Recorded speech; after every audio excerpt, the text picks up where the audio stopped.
Hi dear, small concept ഒരു 2 mark question ആണ്. SCRT question ആണ്. How many moles of calcium carbonate are present in its 1 kilogram? അതായത് നിങ്ങളുടെ കയ്യിൽ 1 kilogram calcium carbonate തരുന്നു.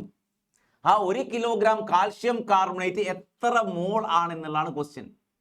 തന്നിരിക്കുന്നത് കിലോഗ്രാമോ അല്ലെങ്കിൽ ഗ്രാമോ ആണെങ്കിൽ ഉറപ്പിച്ചോ അതെന്തിന്റെ യൂണിറ്റാ? കിലോഗ്രാമോ ഗ്രാമോ തന്നാൽ ഉറപ്പിക്കുക അത് മാസിന്റെ യൂണിറ്റ് ആണ്. മാസ് തന്നാൽ മോള് കാണാനുള്ള ഇക്വേഷൻ എന്താ? Mole equal to mass divided by gram molecular mass അല്ലേ?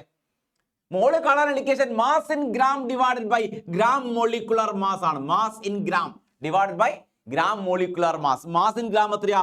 1 കിലോഗ്രാം ആണ്. 1 കിലോഗ്രാം 1 കിലോഗ്രാം കാൽഷ്യം കാർബണേറ്റ് എന്ന് പറഞ്ഞാൽ എത്ര ഗ്രാമാ?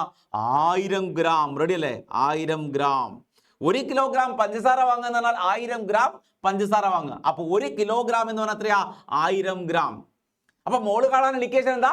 Mass in gram divided by gram molecular mass. Mass in gram 1000 ആണെങ്കിൽ ഗ്രാം മോളിക്കുലർ മാസ് കാൽഷ്യം കാർബണേറ്റിന്റെ 100 ആണ്. അതെങ്ങനെയല്ലേ? കാൽഷ്യത്തിന്റെ 40, കാൽഷ്യത്തിൻ്റെ 40, കാർബണിൻ്റെ 12, ഓക്സിജന്റെ 3 × 16. ഇത് ആഡ് ചെയ്താൽ 100 ആണ് കിട്ടുക. കാൽഷ്യം കാർബണേറ്റിന്റെ മോളാർ മാസ് 100 ആണ്. അപ്പൊ 1000/100 എത്രയാ? 2 0 കട്ട് ചെയ്ത് പോയി. അപ്പൊ ആൻസർ കിട്ടുക 10 മോൾസ് ആണ്. 10 മോൾസ്. റെഡി അല്ലേ? യെസ്.